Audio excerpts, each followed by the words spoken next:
I have about a $65 million real estate portfolio, kind of spread out through multiple assets. But that's not where I started. I didn't start with money. I don't have a job. I don't have really any income. I just started networking. I started talking to anyone real estate related. I meet a mortgage broker and he says, you're qualified. It was 100% financing. And after about 200 phone calls and 200 conversations, I put a seller finance deal together. Once I did that first deal, it snowballed from there. I had 17 units and I was self-managing.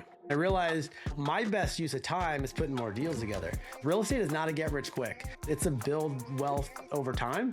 Time freedom for me has actually been the driver. Making money and building wealth are not the same thing. Real estate's a long game. All right. Thank you, everybody, for coming back with us today. Me and Gus are so excited because we have Gabriel Hamel with us. If you know anything about real estate, you've probably heard Gabriel's name if you're watching real estate content, if you're doing research, if you're a new investor, you're getting into investing, you probably heard his name. Gabriel, we're super grateful to have you here with us today. One thing that I think when you have somebody that does a lot of real estate content is we hear your expertise, but we don't always hear your backstory because you've been putting out content for so long. So I kind of want to get to today and what works for investors today, but I would love for the people that haven't heard your story or don't know how you got started, if you would just give us a little bit of a rundown for those listeners. Yeah, happy to. Emily, Gus, thanks for having me on. Yeah, I'll kind of start where I'm at today and then go backwards. So today I have about a $65 million real estate portfolio, kind of spread out through multiple asset classes, anything from small multifamily, mixed use, mobile home parks, triple net commercial. But that's not where I started. I didn't start with money. I didn't start knowing anyone in real estate or in business. So kind of going way back, I was the kid in school that really had a hard time paying attention. I always wondered what the teachers are teaching me and how does that relate to the real world? It was hard to connect the dots. I'm like, a lot of the adults I know, they hate their jobs. They can't wait till it's Friday. They get 2 weeks of vacation a year. I want more out of my life. And the teachers really didn't. I remember asking a math teacher, like, how will I use this in the real world? And they're like, I don't know, but you'll need this if you want to go to the next class in high school and if you want to go to college one day. So I always kind of grew up questioning the status quo, questioning what other people were doing with their life. Kind of fast forward to high school. I really only stayed in high school because of wrestling and the social aspect of school. And I ended up joining the military at 17. So I joined an Army National Guard infantry unit my senior year of high school. I was doing the 1 week in a month, 2 weeks a year, just like the commercial. And then, I graduated high school in 2000 and just took some odd and end jobs kind of for a couple years. And around 2002, I read the book Rich Dad Poor Dad. And like many real estate investors and would-be or soon-to-be real estate investors, that book, I think, opens the minds of a lot of people. So I read that book and I just remember thinking like, oh shit, this is the stuff they don't teach in school. This makes sense. I used to be embarrassed to say, but now I'm not. It's the first book I ever read in my life, cover to cover, word for word. So I read that book, I'm odd and end jobs. I'm living in my friend's attic at the time for $100 a month, literally cleared out this attic space. I'm living there for $100 a month. I'm all excited. I'm motivated by this book, but I know very little. And then I got a phone call and was told I was being deployed to Iraq. And so this 2003, I had 5 days to essentially be ready to go. I got called on a Friday night. I had to show up Saturday, Sunday. I had Monday, Tuesday to take care of my personal things, and Wednesday I was gone. So I got deployed, with kind of the mindset of like, all right, I want to come back alive, not too messed up, and I'm going to come back and buy some real estate. That's kind of where I got my start. So I got deployed. I owned no real estate at the time, but I got sent overseas with just a lot of motivation and a little bit of knowledge. We've talked before, Gabe, and the thing that when I hear your story, it sounds like you're a typical kid going through life as far as in high school, like, the stuff that we're learning in school, are we really going to use it? Trigonometry and all this other stuff. The good thing that I heard, and I'm there right with you, and now to fast forward to see where we're at, the first book I read was the same book. To finish a book from the beginning to end, no, it really wasn't my thing. My thing was more, I'll give the book to someone else, give me the notes, and, but that's for a whole different day. The thing I wanted to go ahead and bring up, while you were in the military, you're protecting our country, which we do truly appreciate. What was the thinking about, hey, man, when I get out of here, real estate, I'm going to spearhead that. Tell us about those thoughts with doing so much for our country. Yeah, it was interesting. So I get deployed. I'm with a lot of friends and I was just so excited about real estate investing. So I have this big dream, but I hadn't purchased any real estate yet. This is 2003. I don't come home until 2004, but I'm telling all my friends overseas, like, I'm going to come back. I'm going to build this real estate empire. And most of them were like, man, you're an idiot. Like, you're living in a friend's attic for $100 a month. You didn't go to college. You've never had like an actual, like a real job. You've done all these like odd and end jobs, these low paying jobs. Like, you're not qualified for anything, and the attitude. And it was partly like, they were just friends and they weren't being mean, just more like, why you? Why do you think you're qualified to come back and build this multi-million-dollar real estate portfolio? And I just remember thinking and feeling like, I know I will. Like, this is my dream. I want it bad. And this is the only thing that makes sense. Going to school, getting highly educated in, one area, and then working for someone else the rest of my life was really unattractive. Especially being in the military, you're told what to do every minute of the day. I really value my freedom and my autonomy. And I wanted like true financial freedom, and real estate. I just had this innate belief that real estate would be my path to achieve financial freedom. I was preaching Rich Dad Poor Dad and real estate investing and financial freedom before I ever owned one property. And then I came back from the deployment in 2004, and I got completed out in 2005. And 2005 is also when I purchased my first property, which later became my first investment property. With that first property, and I'm only going to go out on a limb because you guys get a great financial package to be able to buy real estate. Was that a VA loan? It actually was not a VA loan. So I didn't get a VA loan on my primary residence until like years later. So 2005 was a wild time. This is like subprime. Anyone can get a loan. So I come back, I have, like really almost no money. I don't have a job. I don't have really any income. And I just start networking. I start talking to anyone and anyone real estate related, real estate agents and brokers and mortgage brokers. I just didn't know what I didn't know. And I meet a mortgage broker, and he says, you're qualified. And I'm, all right, okay, I'm qualified. So it was an 80-20 loan. It was an 80% loan from one bank, 20 from another. It was 100% financing. So my first property was a 3-bedroom, 2-bath house. I lived in 1 bedroom. I rented out the other 2. Now everyone calls it house hacking. This was before it was a term. It just made good financial sense to rent out the other 2 rooms and live less than I could anywhere else. So I did that with my first property. That was 2005. I did that again in 2006, and I did that again in 2007. And so I'm thinking like, this is easy. Like, this is easier than the books. I'm literally just going to the bank once a year and saying, hey, I want to buy another house. And they're giving me 100% financing. I'm like, how does not everyone do this? How is not everyone that's been alive long enough just buy a property once a year? And I bought well. Like, you hear the horror stories of people buying, during the subprime, and they're buying properties they couldn't afford. I was buying with the intention to eventually turn these into rentals. So I lived in the one home for a year, turned it into a rental, lived in the next home for a year, turned it into a rental. So I have these 3 homes, 100% financed, but the first 2 are cash flowing because I bought well and I knew the rental market. I'd also opened up a small nutrition store during that period of time, which some months made hundreds of dollars, so not a lot of money. In 2008, I shut that store down. My first kid was born in 2008, and I was like, shit, what do I do? So I go back to the bank and say, hey, I want to buy another house. And they tell me, Gabe, you're not qualified. And I said, well, what do you mean I'm not qualified? They said, well, guidelines have changed a lot. You actually, you need a job, and you need some down payment, and you need income. And I'm thinking, well, I never needed that before. I've always made my payments on time, and I have these rentals now. And they said, yeah, guidelines have changed. You're going to need a down payment. I'm doing the math thinking I'm qualified for nothing. I'm going to need like 4 jobs to save up enough for a down payment. And there's got to be another way. At the time, I briefly remember hearing about private money, hard money, and seller financing.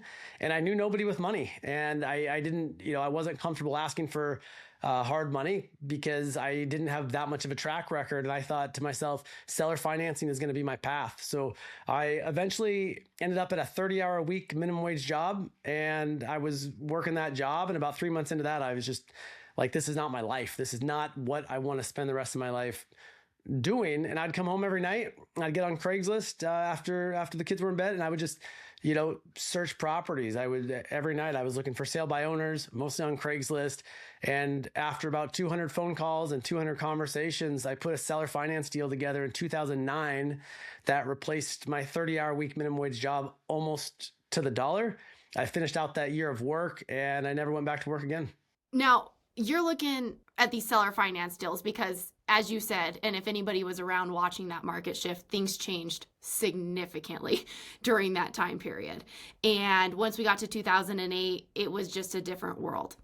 And so I think mainly what you're saying is you're putting in the reps because you had to call 200 people before you found somebody to seller finance. How did that shift and what did that look like? Because, when I see people seller finance in my area or anyone I talk to, it's usually because they want more than it's worth, or they've ran that property into the ground and it's not financeable and they know nobody's going to loan on it.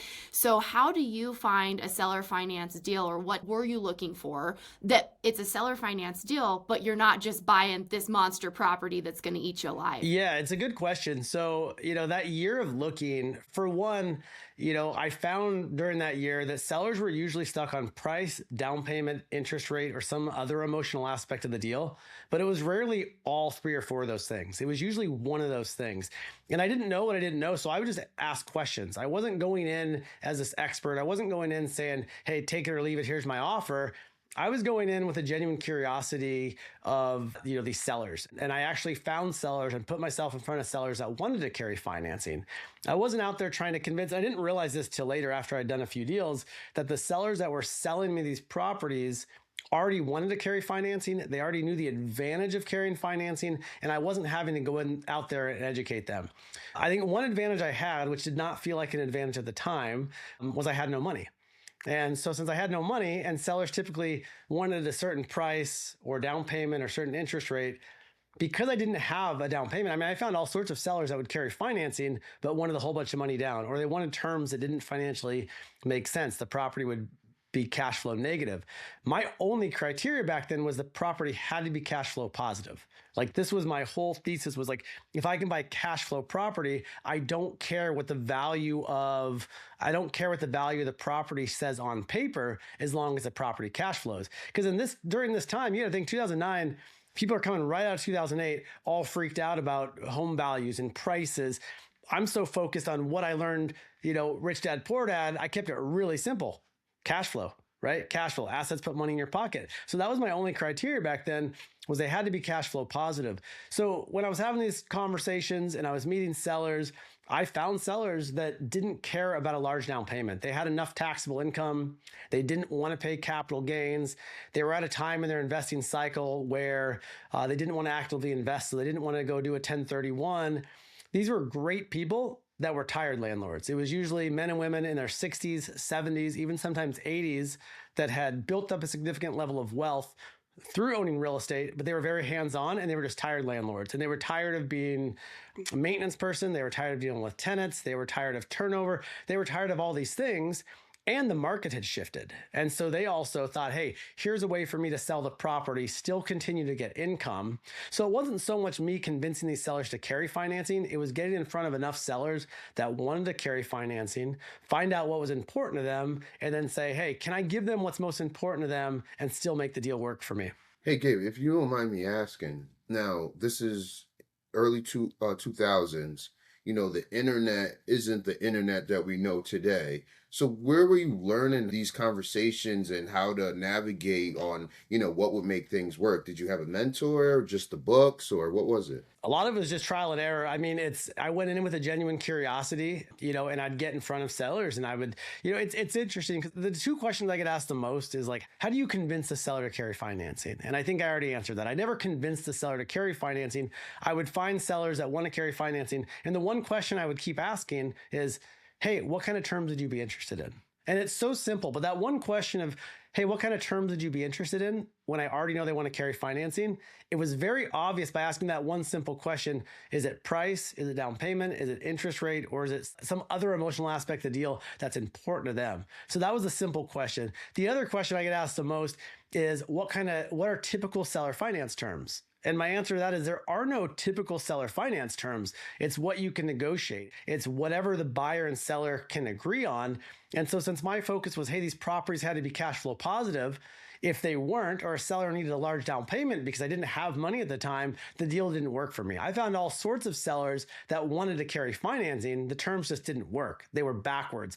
I wanted properties that had upside potential, but I didn't have to rely on a rent increase. I didn't have to rely on some heavy rehab to make the deal work.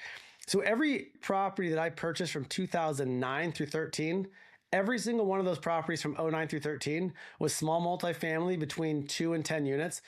All were purchased with no money down seller financing. They cash flowed from day one.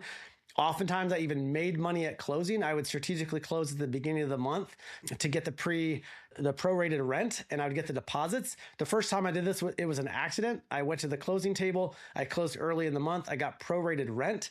I got the deposits, and I'm going, oh my gosh, I just made $3,000 on the day that I bought this property. This is wild. So then I started kind of strategically closing these deals early in the month to get that prorated. So I was actually making money on the day I closed, and then it would cash flow from day one.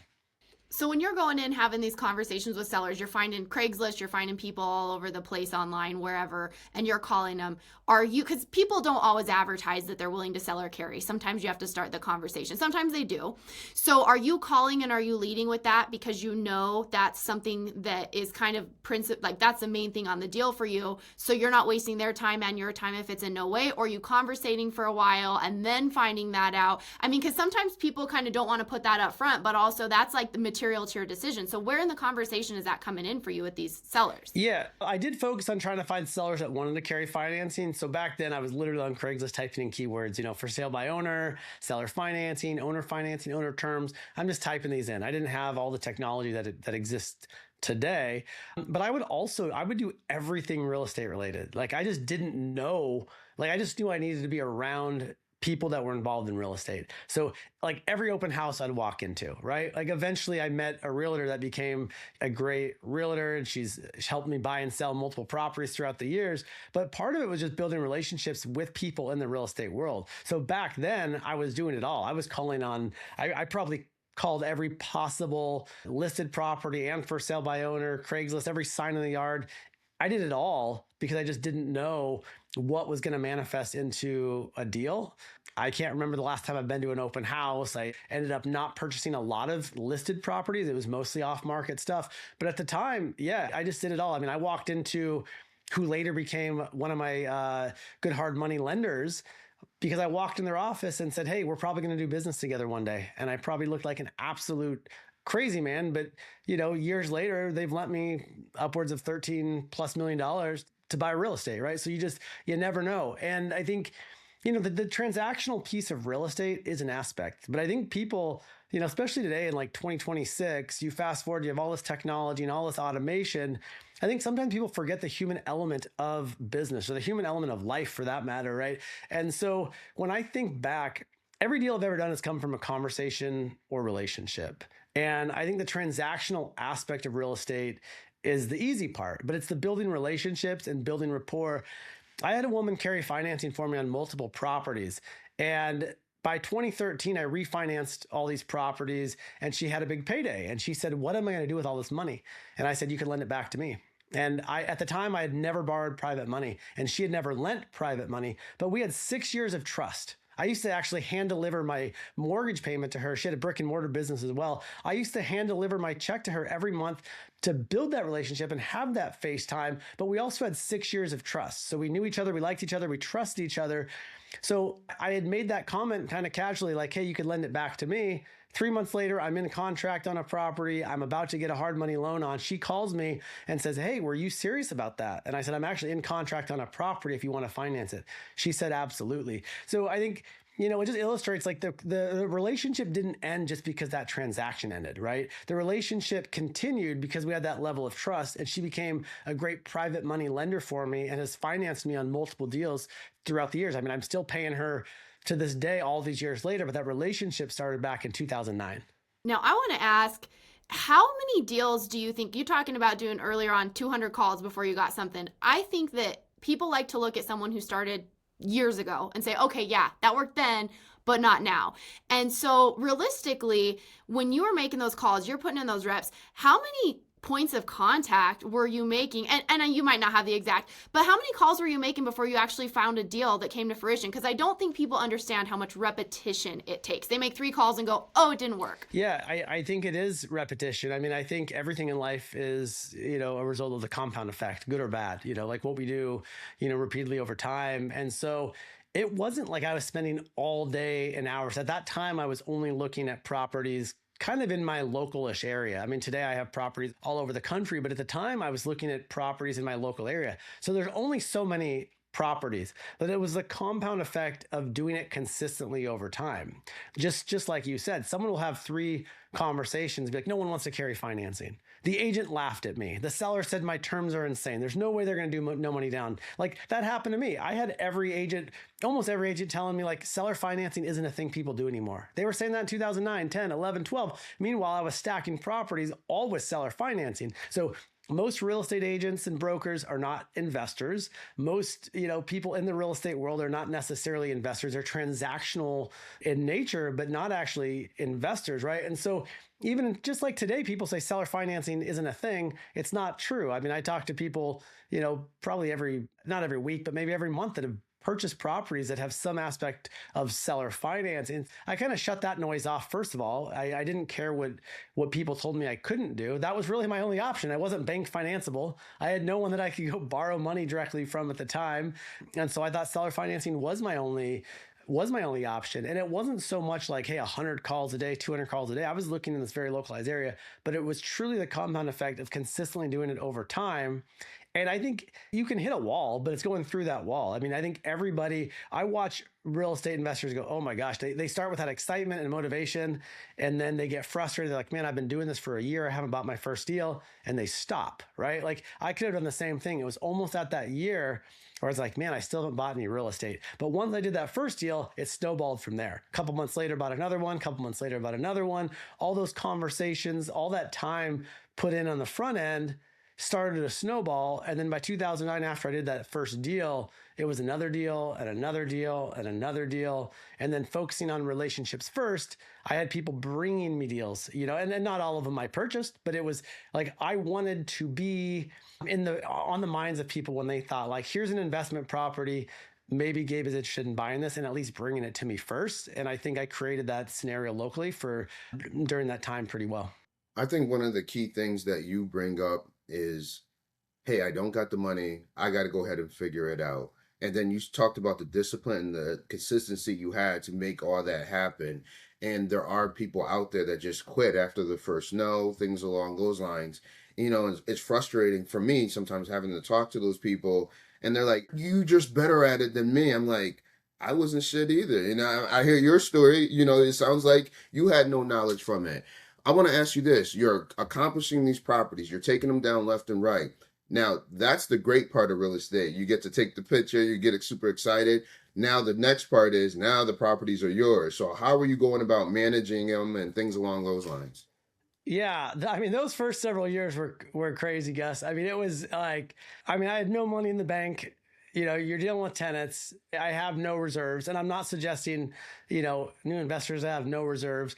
But I also I operated well not having a plan B. I mean, I was working a 30-hour week minimum wage job. Like, what's the worst case scenario? For most people, the worst case scenario, if they fail, they'll be right back where they just were before they tried, right? And so, all these people are going, well, what if this? What if this? What if this? And I'm thinking like, well, what if it all goes right? Like, the upside of real estate, like the opportunity that might exist and the wealth I might build from buying the real estate outweighed all the risks and all the oh shit moments and all the what if this and that could go wrong.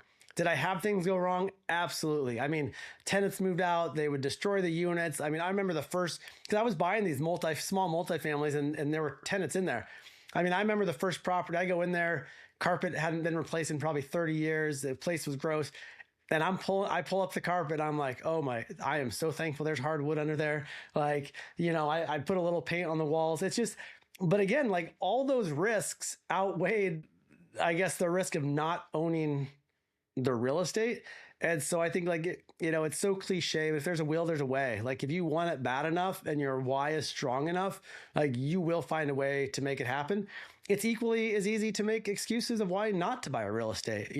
Just like someone will make 3 phone calls and be like, I'm done. I've watched people buy real estate. They have one bad tenant, and they're like, I'm never investing in real estate again. And I'm like, you could make millions, create millions in equity, change your life and possibly generations forever. And you're going to stop because you had one bad tenant that kind of messed up your property.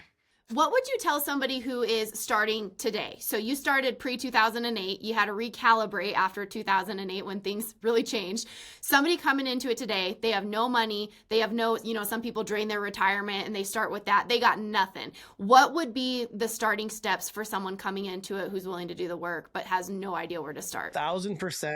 It is tell people what you're doing. Tell people what you want to do. Build relationships and build out your network. And I don't mean network like on the surface level of like people can see right through that. Like build genuine relationships. And I'll give you a really good example. In 2010, there was a developer in town. Actually, I didn't even know he was a developer. In 2010, all these properties started going up on campus. All these new properties, multi-level, large properties. And there was one guy's name attached to most of these. And I'm like, who is this guy? Like he's just building these large multifamily campus housing. Like I want to know his story.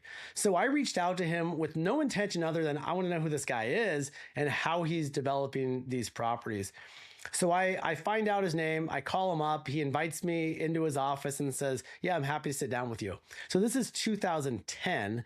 We stayed in touch. Like he just kind of shared his story. He was he was going to law school in the 70s at the University of Oregon. He was buying small multifamily properties. And by 2010, there was great tax incentives to develop, right? And so I was very appreciative of his story. We stayed in touch. It's not like we became best friends. It's not like we hung out all the time, but we kind of stayed in touch. I watched what he was developing. He watched, we kind of talked about what I was purchasing.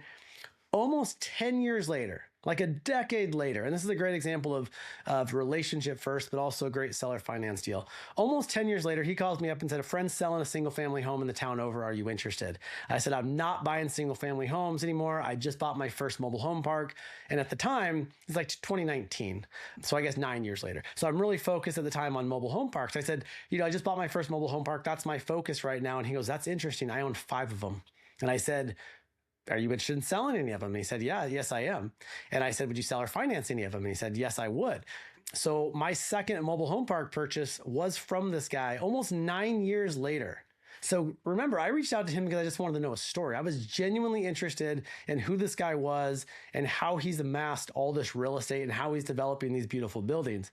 Almost a decade later, he's calling me about a single family opportunity. I opened my mouth and said, I'm not buying single family mobile home parks. He sells me a park for, oh gosh, it was like a 2% down deal, like 2% down seller finance deal. We already had that level of know, like, and trust. He had a bunch of taxable income, so he didn't need a large down payment because he trusted me. He didn't need a large down payment because he had enough taxable income. So it was this phenomenal deal. And his specialty at this time now is like development. So this park I bought it was way undervalued. I think I paid, it's either $780 or $820, something like that. I was able to optimize the park. It appraised out at like almost $2.3 million 2 years later. I was able to refi, pull a bunch of cash out, and redeploy that into other deals. And so to me, it's just a great example of like leading with curiosity and building the relationship. I never had an intention to buy a property from him or sell him anything. I just wanted to know his story. And 10 years later, it led to a phenomenal seller financed, mobile home park deal that actually put a lot of tax-free money in my pocket 2 years later that I could then go redeploy into other deals. So you started off owner financing, smaller units. Then you make your way up. We just heard that you did your first mobile park. You just accomplished then your second mobile park.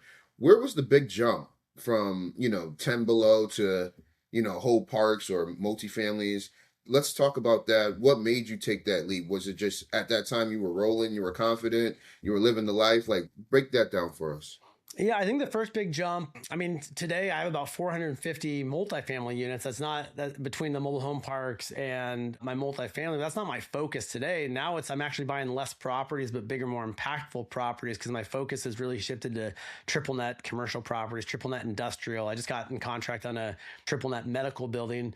There's different times where there were jumps. So the first one is I had 17 units and I was self-managing. It was 10 o'clock at night. I'm trying to fix a toilet. My knuckles are bleeding. It's this old home. There's like barely any room. I have my wife and babies are at home. My kids are, super young then. 10 o'clock at night.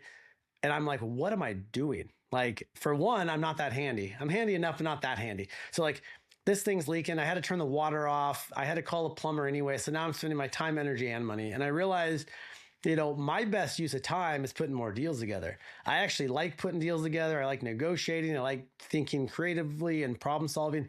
I do not like managing properties. So the year I turned everything over, the 17 units, and I kind of forget about this, but I was asked recently, I actually turned my units over unit by unit as they became vacant. Originally, it was like super slow. But as soon as I gave those 17 units over, I bought my first 11 unit property because I now had the time and energy to go put more deals together. And so that year, I think it was 2015, something like that. My goal was like, I'm buying 10 units or above, 10 units or above, 10 units or above. Well, in December of that year, it was 11 units, right? So, be careful what you speak out into the universe. Cause I was like, I'm buying 10 units or above. So I buy this 11 unit, property. But what I realized by turning everything over to property management, which I wasn't good at, it allowed me to focus on what I was good at, which was putting more deals together. So that was kind of that first big leap. And then I started focusing on kind of like medium-sized multifamily and then mixed-use properties that had commercial ground floor, but also had a residential element to it as well, because I was comfortable in residential. And it was a lot of years later that I made the shift into like true commercial properties. And then it wasn't until 2019 that I bought my first mobile home park. And then I ended up buying nine parks over the course of, I don't know, maybe 4 years, 3-4 years. A lot of times what I get is, hey, Gus, you don't got to go as fast. You could slow down. That's not what the game is about. You don't want to lose your shirt. And I'm like, okay, you hear that from time to time. I'm hearing your story. You were just on go mode. So what would you say, because everyone's going to hear this, going to think you're the Michael Jordan of real estate, which they should. What I'm hearing is awesome. Name a time where in that from 2008 to 2019, where shit hit the fan and you didn't know where you were going to land at. Let's hear that. Look, shit always hits the fan in real estate. Like, it's part of the game. But like, I was explaining to someone else like recently, I rather own the real estate and solve the problem than have the problem of not owning the real estate. I'm always in a better position because I own the real estate. So yeah, and some of it's going to be your individual level of risk, but I think it's risky not to own real estate. I think it's risky to be stuck at a job you hate, for your whole life. So there's multiple times from the beginning up until, I had my biggest kick in the balls moment in real estate in 2024. So not that long ago, right? Where it cost me a lot of money. And so I can give you story after story, but I'm always in a better position because I own real estate. And when one of those oh shit moments come up in one property, if that's your only property, then it's risky. If you own enough real estate, I actually think it de-risks yourself because those oh shit moments are going to happen, but your other real estate will support it. So I had an incident where I bought a mobile home park in Idaho. And so just kind of giving you an example, I had been buying these parks. They were all in Oregon. I buy one in Idaho. I think I got a good deal on it. And 3 of the homes, the worst homes, the ugliest homes, they were abandoned. They were full of junk. Imagine a hoarder home, but then it also spread to the yard, right? So I have someone go in, they clean it all up. They scrape these completely. They completely scrape them. And I have these re-graveled, a new electric post put in, and my property manager there's now 3 empty spaces. She gets 2 of them leased up right away. And some of my other parks, when you take a mobile off, you can have an RV tenant, like a long-term RV tenant. So I think I'm doing a good thing by getting these 3, like the worst of the worst homes removed. Property manager signs a 1-year lease, 2 out of 3 of them like immediately. They're looking good.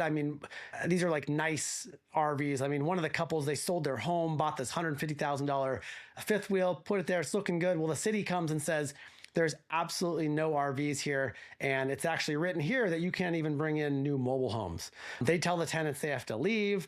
I'm paying out of pocket. So now this, all of a sudden this park that I bought has 3 empty spaces, right?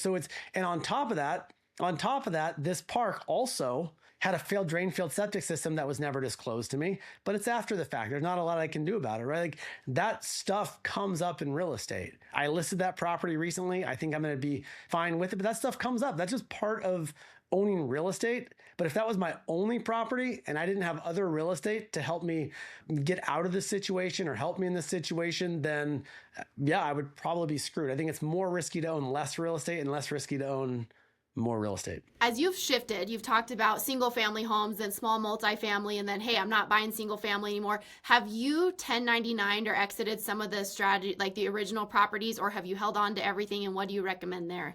Yeah. So initially I was like, I'm never going to sell a property. Ever. And I never buy a property with the intention to sell it. I'm not a flipper. I don't buy properties looking to exit in 5 years, 7 years, 10 years. Real estate is not a get rich quick. There's things you can do to reposition a property and force equity, especially on the commercial side, increasing the NOI, decreasing expenses, increase revenue. There's a lot of things you can do to create a lot of value early, but I never go into a property with the intention to immediately exit quickly. I'm always looking out long term. So as far as selling, I didn't sell. I think the first time I sold a property, like maybe 2016, and I don't sell very often, but I do look at there comes a time in an investing cycle where, I had someone say to me, hey, if you can get 10 years worth of cash flow in a day, right? Meaning if I could sell today and get 10 years worth of cash flow, maybe you should consider selling. And I never looked at my return on equity for a lot of years. And I'm actually glad I didn't. I didn't look at my return on equity. I think it's normal in an investor cycle where you have no money in the bank for a lot of years. You have millions in equity, but you don't have a lot of cash, right? You're always putting it back into the next deal. That's a pretty typical conversation I've had with a lot of investors. And, but at the same time, you can't eat equity, right? And so there comes a time where you go, okay, well, if I were to sell this property, my return on equity is so low, could I go redeploy that equity into another property with much higher cash flow? And oftentimes the answer is yes.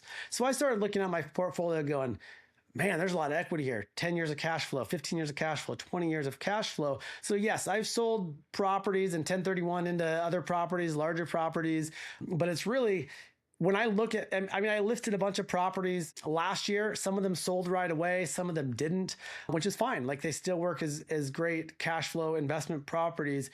But if you can take a property, let's say it's cash flowing $1,000 a month, but you have $500,000 in equity, and you can take that $500,000 and put that down on something, and all of a sudden you're cash flowing $10,000 a month versus $1,000 a month, you're 10xing your cash flow. And that's where that return on equity really plays an important piece. I think it's when people take that cash and they go buy something stupid with it, or they spend it all. That's not what most investors are focused on, right? But yeah, there's a time that it makes sense to sell if you redeploy it into another property that's going to give you significantly more cash flow. And then, of course, the other option to harvest the equity, and sometimes it's just a timing thing, is a cash out refi. If my first 4 mobile home parks, I purchased 3 of those with hard money loans, 1 with seller financing.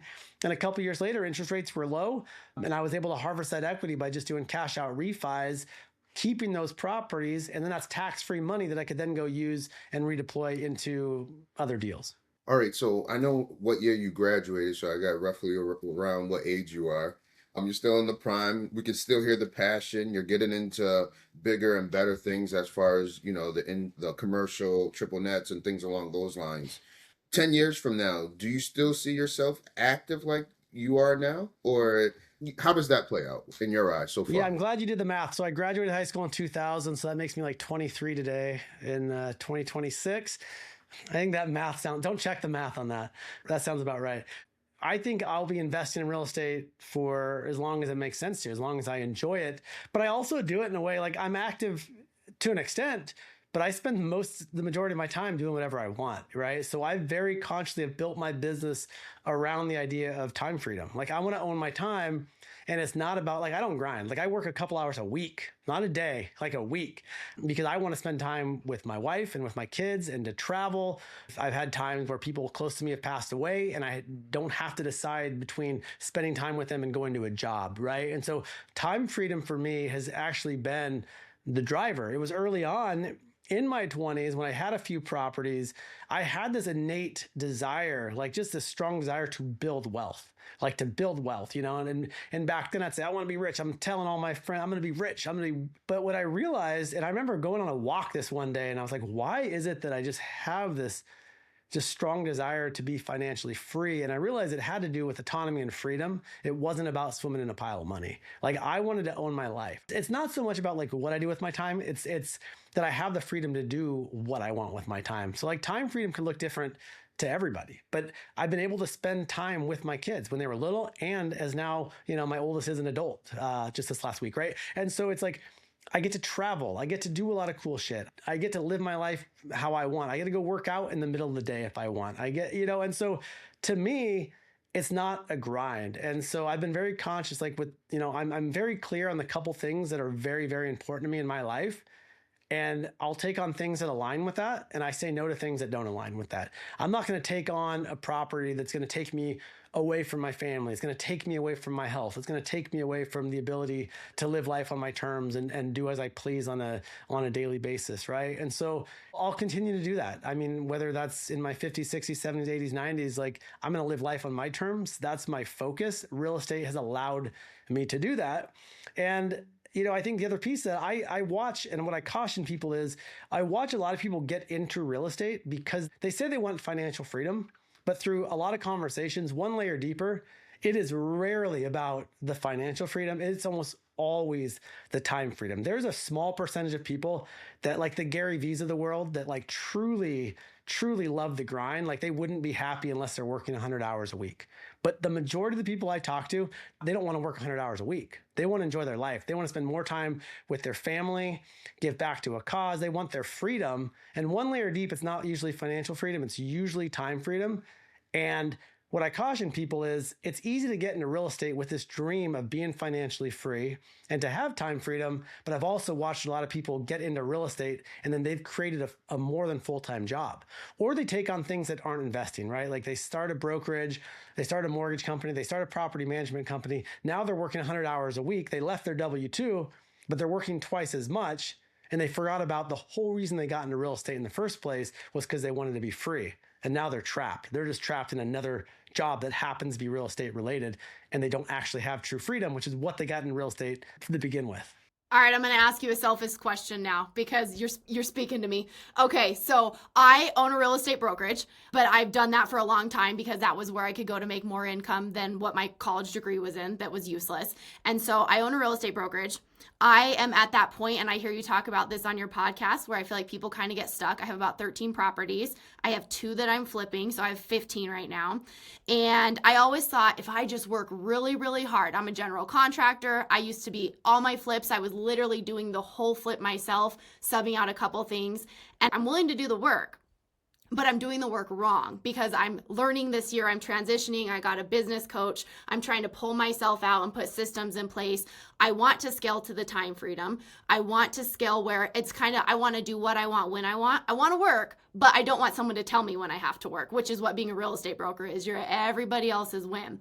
And so I have some good properties. I have some good equity. I could borrow. I have good credit. I have a couple hundreds of thousands of dollars I could invest in stuff that's available to me, but I don't want to deploy it all because I like security. So I want to keep a cushion. Where would you advise someone like me to go next? I've started to think about smaller multifamily, but there's not a lot in my area. So if I want to go that route next, I probably have to go out of my area. How do I shift to the next step? Yeah, I think it's a good question. And I think there's probably millions of people in that situation, right? Like, or they have a brokerage, but they've never bought an investment property. So kudos to you. Like you're doing the thing, and I think everybody's investment path and philosophy is different. I mean, I know a lot of successful investors that have built amazing, successful brokerages, but they've learned how to scale in a way. And some haven't learned to scale in a way to own their time. So I think some of it's an identity shift, right? And being conscious of like how you scale it. Like, are you scaling it just to scale it to grow bigger, or are you scaling it in a way that actually gives you your freedom, right? And so I can't tell you like, hey, this is a thing to do, but I think there's an identity shift that people have to have around that. Like for me, like I thought about it too. Do I want to be a real estate agent? Do I want to start a brokerage? Do I want to start a property management company? And for me, it was, I don't want to be I always want to be in a position that I'm a real estate investor, not that I'm trying to transact in some other area of real estate. And I think some of it comes down to this mental shift of realizing that making money and building wealth are not the same thing. So you might make a good chunk of money on a great commission, but you're still making money and you don't necessarily have an asset at the end of the day. Now, the brokerage could be an asset, right? I mean, I have a friend that sold his brokerage. He actually seller financed his brokerage. He had multiple locations. He owns all the commercial property his brokerages are in. So he seller financed the business, the business now pays rent to him because he owns the building. So he stepped away from the brokerage, gets income from the brokerage because he seller finance it, and he owns the commercial real estate that's in it. Now he's also shifted into being a lender, right? So he is now an owner of another business, but he likes to work. He likes the business. He has no interest in, transitioning to being a full-time investor. So I think it's more about getting clear on what you want your life to look like, and then make sure what you're building actually aligns with that. But I do think there is this, there's a shift of making money and building wealth, because as a real estate investor, you're going to go through periods of time where you're spending time and energy, but it's not a direct correlation to that dollar amount immediately. Just like that mobile home park example I shared, when I met that guy and 9 years later, I bought a property. But 9 years later, that was a great seller finance deal. And another 2 years after that, I did a refi and pull out almost $1 million tax-free to then go deploy that. That's the long game. And real estate's the long game. And that is the difference between making money and building wealth. You'll spend a lot of time, not even a lot of time, but just time as a real estate investor that you're going, I'm not getting an immediate return on that time spent. So it is a shift of one's building wealth and one's making money. Flipping a property, you're making money unless you hold on to it. You transact in real estate, you earn a commission, that's making money. Wholesaling is making money. Building wealth is truly buy and hold cash flow real estate. That's where the wealth is built. The cash flow allows you to hold the property, and over time, equity will happen. There'll be ups and downs, but over time, that equity will happen. And real estate, again, it's not a get rich quick. It's a build wealth over time. And sometimes you can force that equity and build wealth quickly. But there is a mindset shift there for sure. Yeah, I think for me, I don't want to make I don't want to digress too much, but I was an investor before I was a real estate broker. And so the real estate was a means I thought, to make more income than I was making to be able to invest more. Because when I started investing, I've invested very slowly and cautiously, because I'm more of a fearful person than you guys. You guys are a little braver than I am with your investment speed. And I've always lived a little bit fearfully. But so I started investing before I started the brokerage. The end goal is not to have a huge brokerage. Most of my brokerage income is from my sales, not from my team. So if I step away, then there's no point in having it. And so that's not what I'm trying to grow, but it's hard not to lean on that when banks want to know what's your income, and then you can divert over to that. So to shift, I was talking to Steve Rosenberg the other day, who's my business coach, and he said, it's not what do I have to do, it's who do I need to be, plus what do I have to do to get the result. And so it's like shifting that mindset of the way I look at things. And I feel like that's my year, is who am I becoming? It's not just what are you doing? Yeah, I think that's great advice that Steve gave you. For me, myself, when you talk about, going on vacations, I do see your vacations. You ain't going on regular vacations. So let me go ahead and say that first and foremost. But then I think about the responsibilities that I actually have a team. So not only am I getting real estate for myself, now like my team has their own families, and I'm hearing their situations, and it's bigger than just my family now that I'm acquiring real estate. When I hear you say, hey, I'm only doing real estate for a few hours now, what does your team look like, if you don't mind sharing that? Yeah, it's a good question. I think a lot of people are surprised that I really don't have much of a team. I have people that work for me, right? But they're not my employees. I have one employee that works at a RV park because that I own, because that's more of a true active business. So he's there full time at the RV park. But all my properties are managed by third-party property managers. And so those are my points of contact. Now, they earn a percentage of rents. Some of my property managers are also agents and brokers who have brought me deals, who I've sold property through. So when I think about my team, there's a lot of people that work for me that don't directly work for me. They're not my employees. They're not W-2. They're not 1099.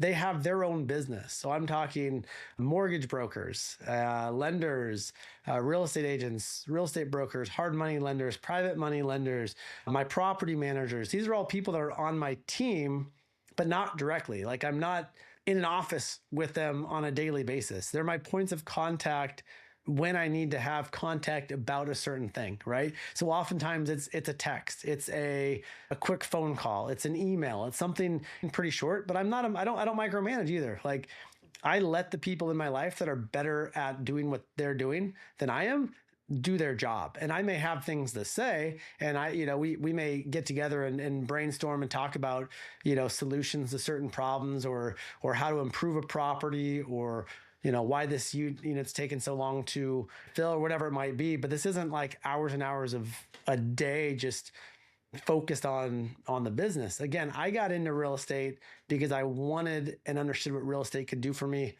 and my life, not because I'm so in love with real estate that I just want to be grinding real estate, all day, every day. So I think that's where kind of like me and Emily are to a degree. Emily's a GC trying to figure out how can I push this onto someone else and just be away from it. And I'm more, I got to be touching everything. I don't trust you in the position, but I need to. So I think we're both trying to carve our ways out of that to be more hands off. And the people we're putting in those places, we trust them enough to be able to control those things. Now, when you break that down, how you just broke it down, have you always been like that? Or was there guidance from mentors that kind of said, these are ways you need to, these are things that you need to do to scale to get where you want to be? I think it aligned with my personality. For one, I'm not that good at that many things, right? And I don't have any ego around it. Like, I don't need some big team. Like, I understand some people love running teams. They love going into the office. They love having, 10 or 100 or hundreds of employees and people to be responsible for. For me, it's like, that feels heavy, right? It's why I chose not to start a property management company, even when I had enough units to possibly do that. Like, are there inefficiencies with how I do it? Sure. But there would also be inefficiencies if I was running it myself, right? And so I think some of it just fits my personality and fits what I want out of real estate. But also, like, I know what I'm good at and I know what I'm not. And I'm not a great property manager. Like, I don't want to run some big team. I don't want to be responsible for coordinating or even responsible for the person that's coordinating those things. I want to hire someone that's third party and allow them to do what they're good at, and then incentivize them for doing that. I have a property manager that manages the majority of my parks. She's also brought me deals, right? So, like, she works hard for me, but it also benefits her greatly, right? Because if I sell a property, I'm calling her. If I'm buying a property, I'm calling her. She's sold in, homes that are in the mobile home parks that she manages. So it's like a win for everybody, but she has the freedom to run her business. And she's my point of, contact for that. And it might be a quick text or call, but I'm not just like micromanaging her because she's my employee in my property management company. Everybody does it a little bit differently. I mean, I've talked to hundreds of investors throughout the country. You line up 100 investors, they're all doing it a little bit differently. It's not about right or wrong, but I think it is about you find what works best for you and then build the business that makes the most sense for what you're trying to achieve. And for me, this works really, really well because I want the freedom of time. I want to do all these other things outside of real estate without having to run this active real estate business day in and day out. Now, you mentioned you hire the people who are good at certain tasks. At the scale that you're at, what type of hurdles or what kind of frogs have you kissed or have you been lucky with? Everyone has a hard time, I feel like, with property managers or with contractors. And is it just kind of, you got to take the punches and you're going to have some bad ones before you find the good ones? How do you interview and weed out and find what you're looking for? Yeah, it's a good question. I mean, I think a lot of people have horror stories with property managers. I mean, I think I've been very fortunate with good property managers. And I think sometimes, there's this balance of, a good property manager from the sense of they need to have certain systems in place and, a level of organization. But I also think it's an intuition and person thing, right? Like a good property manager, like I originally, the person that used to manage the majority of my properties early on, I had a ton of vacancies and I had like a lot of turnover and I didn't really understand why, and she's like, it's just the market, it's this and that. And I went and did a yearly inspection and I realized it was a personality thing. So half the tenants loved her, half the tenants hated her. And she was super confrontational. And I realized I had a high level of turnover and a high level of vacancy because people just didn't like her. She rubbed people the wrong way, and I could totally see why. So even though they had some systems in place and some of the tenants liked her, it was a personality thing. So I couldn't see that until I walked the properties with her. My property managers today, there's this line of like, they have to be friendly and kind to the tenants, but also have to be a hard ass, enforce rules when they need to be, right? That's not the case in my triple net and like commercial properties, because these are like very, very hands-off type properties. But when you're talking multifamily and especially like mobile home park type properties where you have 30, 40, 50 tenants living by each other, like there's stuff that's going to come up. There's going to be issues, and a good property manager can ride that line of being a good, kind person, but also enforcing and being a hard ass when they need to be. And that has nothing to do with operations and systems. That has to do with, I think, just personality and more just emotion and having a high EQ and IQ. I really appreciate your time. I want to be respectful of the time that you've given us. I want to ask Gus, do you have anything else before we sign off that you want to ask Gabe? Yeah, so with me, and let me shout out 0 to 100, the podcast, great podcast. I listen to it a lot. Hearing people like Gabe who are in that position, because there's people in that position that aren't happy and they want to downside, or they're telling new people who want to aspire to be around their circle to don't do it, do it a different way. And I respect that to a degree, you know what I mean? But when I hear Gabe, what I want to do after I leave here is I want to start hitting the books, and I want to scale bigger than what I'm doing right now. And I appreciate hearing all different types of people who are where they are and seeing what is something I can take from each particular person. And what I take from Gabe is anything is possible as long as you're willing to put the work in. And when you do put the work in, you'll be able to go ahead and take advantage of the benefits of why you initially put the work in. So Gabe, I appreciate you coming on this platform, being able to give that point of view, because that point of view needs to be highlighted, just like the opposing point of view needs to be highlighted also. So I appreciate that very much. Yeah, absolutely. Gabe, is there anything that we haven't hit on that you just feel is important for real estate investors, anyone listening to this, that you're like, every time this is something I got to pass on in the world? Yeah, I think less tactically. I mean, look, people have been investing in real estate for a very long time. I mean, the tactics, the strategies, like these aren't things that are made up. There's not a lot of new things as far as real estate, right? People have been buying and selling real estate and having investment properties for a long time. I mean, even seller financing has been around a long time, before the 30-year fixed mortgage. I think it's more about like find people that are doing the thing that you want to do, but also living the life that you want. Find someone that's 1, 2, 10 steps ahead of you, because, there are people that are out there, flipping 200 properties a year and they're miserable, or they're working a lot. So like, if that's what you want to do, then sure, go copy that. But I think within the real estate world, there are a lot of people that are investing in real estate a lot of different ways. Find that person or those people, those men and women that are doing what it is that you want to do on the level and scale that you want to do it, that are, 1, 2, 10 steps ahead of you, that are maybe 10 years ahead of you, and learn from them. I mean, that's really our focus at 0 to 100. I mean, we have a small community mastermind, and we attract those that they don't want just 1 or 2 properties. They want to scale real estate in a way to not just achieve financial freedom, but time freedom. So they're getting around the people like in our community are those that want that. They want the lifestyle that real estate can get. They're not they can give you. They're not interested in going out and flipping 100 properties a year. They're not interested in that grind. And so just find people that are, I don't know that I can say it enough. Like, find people that are living the life you want, who have done that through real estate, and get around those people and, learn from those that are doing it in a way that are not attractive to you.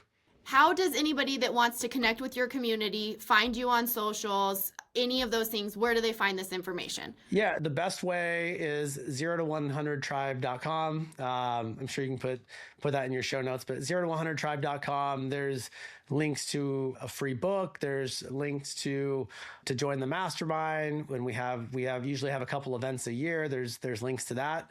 That's the easiest way to get a hold of us, 0to100tribe.com. And then we have the 0 to 100 podcast. We record like 3-4 episodes a week. So you can find that Spotify, Apple Podcasts, YouTube, kind of everywhere.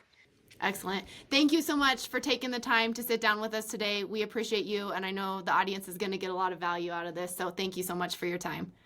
Yeah, thank you guys.